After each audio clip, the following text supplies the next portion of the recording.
If you go to the casino and play roulette, you have a couple of options. You can play a certain number, you can play what type of number it is, or you can play a color.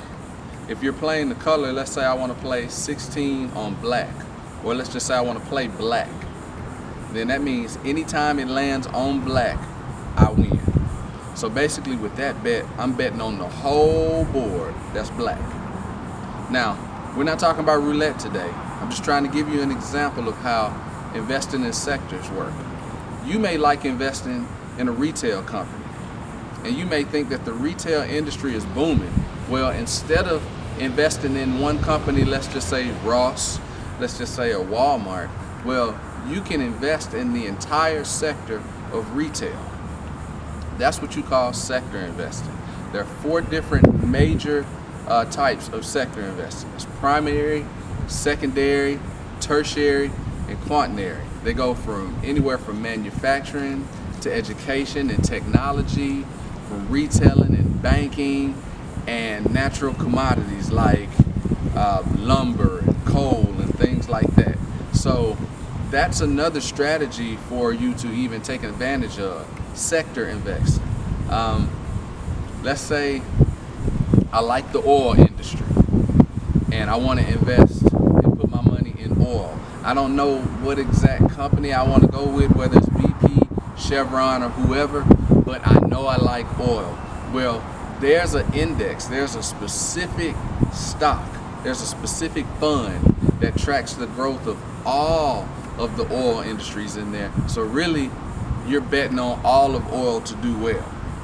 Now, the downside to this is if the industry is not doing good as a whole, you may have 1 or 2 that are doing good and the whole industry is failing and struggling, then if you're investing in that entire sector, you're going to struggle too. Let me give you an example. When's the last time you went to a mall? Yeah, I'll wait. Exactly, and that's even before the pandemic. So we know that retail has been struggling. You know, you may have Amazon and Walmart that are doing pretty good, but what about Macy's? What about Nordstrom? Places like that, you know, those places are really struggling. JCPenney just went bankrupt. So if I was in the retail industry, you know, betting on the entire industry wouldn't be a good investment for me, because more of the industry is struggling than it's doing good. So there's your, I guess there's your comparisons and differences to whether I want to invest in one thing or whether I want to invest in the entire industry. You know, like I said, you can just kind of make your bet go to where, hey, if more than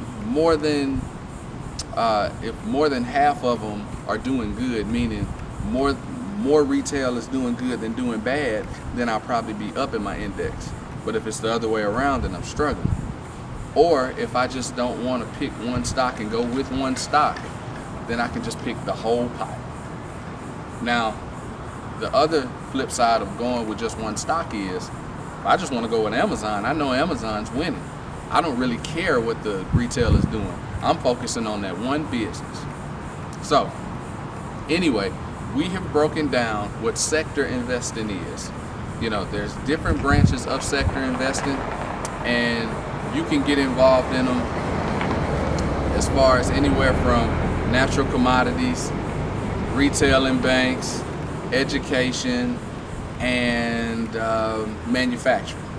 So if you like this video, hit that like button, subscribe, and turn on those post notifications. And now that concludes this episode of What's Your Type, and that's sector investing.